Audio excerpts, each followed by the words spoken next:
আগামীর বাংলাদেশে বিরোধী দলের উপর কোনো নিপীড়ন করে কোনো রাজনীতি করতে দেওয়া হবে না।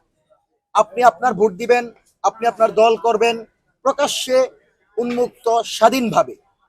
সরকারি দল এবং বিরোধী দলের সম্পর্ক হবেন আলোচনার ভিত্তিতে।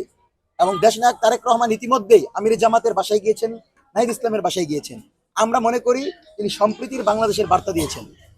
তার দলের নাম ভাঙিয়ে দেশের বিভিন্ন জায়গায় যে অরাজক পরিস্থিতি সৃষ্টি হচ্ছে, মা বোনদের উপর আক্রমণ হচ্ছে, আমরা ঘৃণা করে তা প্রত্যাখ্যান করছি। আমরা মনে করি তারেক রহমান অতি অল্প সময়ের ভিতর এ বিষয়ে কঠিন পদক্ষেপ নেবেন এবং যে সকল হামলা হয়েছে তার সুষ্ঠু বিচার নিশ্চিত করবেন।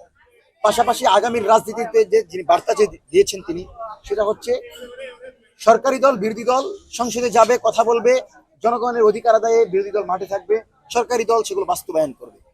সুতরাং এই ন্যায্যতা, এই সম্প্রীতির ভিতর যেন কোনো ফ্যাসিস্টদের সহযোগী সক্রিয় হয়ে ভাঙন তৈরি করতে না পারে, সেজন্য সরকারি দলকে দায়িত্ব নিতে হবে।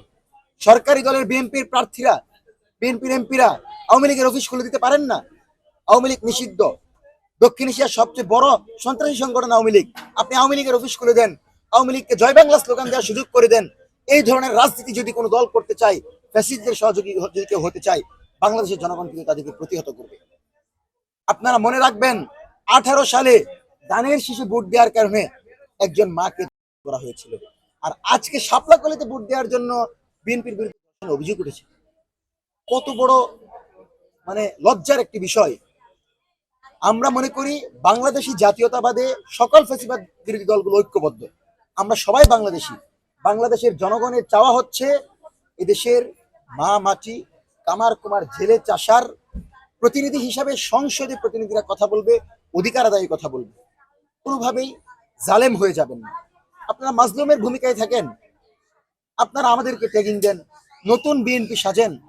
আমরা বিএনপির পক্ষে, জামাতের পক্ষে, ন্যায্যতার পক্ষে কথা বলার জন্য দল করা লাগবে না। আমরা সেই প্রতিনিধি যারা কোনো ধরনের লাভ, ক্ষমতা, চাওয়া পাওয়াকে উপেক্ষা করে শুধুমাত্র বাংলাদেশের জনগণের লক্ষ্যে, বাংলাদেশের জনগণের অধিকার আদায়ে আমরা রাজপথে থাকি।